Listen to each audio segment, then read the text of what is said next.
Ketika kita membahas tauhid, ada poin satu yang pertama yaitu tentang tauhid rububiyah. Tauhid rububiyah adalah mengesahkan Allah Subhanahu wa taala dalam perbuatan Allah Subhanahu wa taala.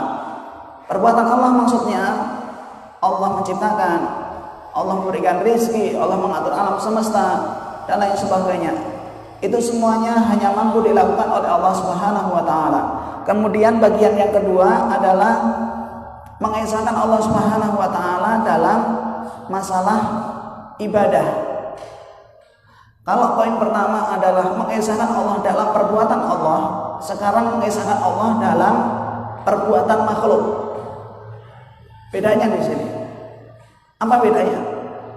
Yang pertama mengesahkan Allah dalam perbuatan Allah. Ini disebutnya tauhid rububiyah. Yang kedua mengesahkan Allah dalam perbuatan makhluk, yaitu semua ibadahnya makhluk harus ditujukan kepada Allah Subhanahu wa taala. Ini lebih dikenal dengan tauhid uluhiyah. Ya.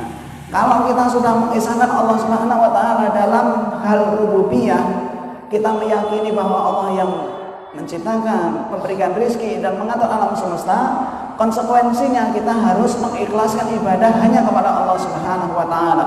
Artinya ibadah kita harus kita tauhidkan, kita esahkan, kita tujukan hanya untuk Allah Subhanahu wa taala. Wa tarku ibadati ma siwa, dan meninggalkan peribadatan selain Allah Subhanahu wa taala. Dan ini inti daripada tauhid atau ajaran akidah Islam, keyakinan dalam Islam, yaitu mengikhlaskan ibadah hanya kepada Allah Subhanahu wa taala, wa tarku ibadati ma siwa, dan meninggalkan peribadatan selain Allah Subhanahu wa taala. Dan ibadah ini sangat luas.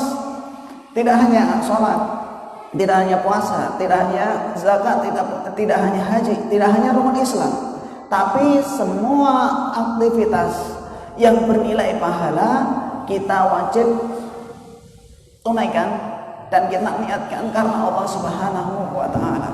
Tidak boleh diniatkan kepada selain Allah Subhanahu wa taala. Terbayang gak ada seorang muslim ketika dia meyakini Allah Subhanahu wa taala yang memberikan rezeki kepada dirinya, tapi dia masih meminta kepada orang pintar, meminta kelapangan rezeki.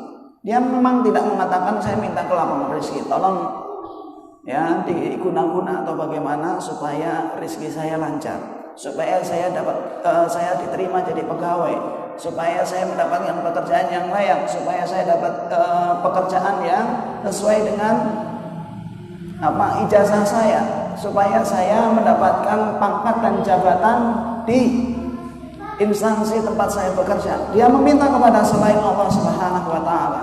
Di sisi lain dia mengakui Allah Subhanahu wa taala sebagai Rabbnya.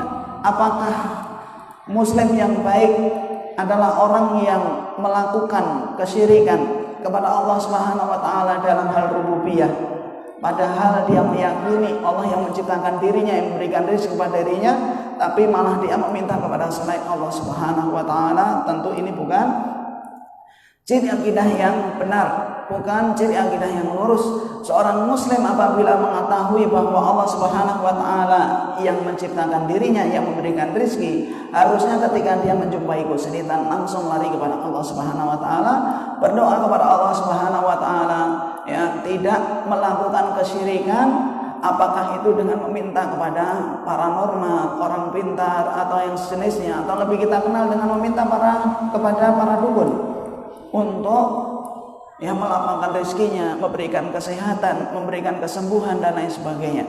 Ya. Ibadah harus kita tujukan kepada Allah Subhanahu wa taala. Itu masuk ibadah atau tidak? Masuk, ya. Doa itu ibadah atau tidak? Ibadah.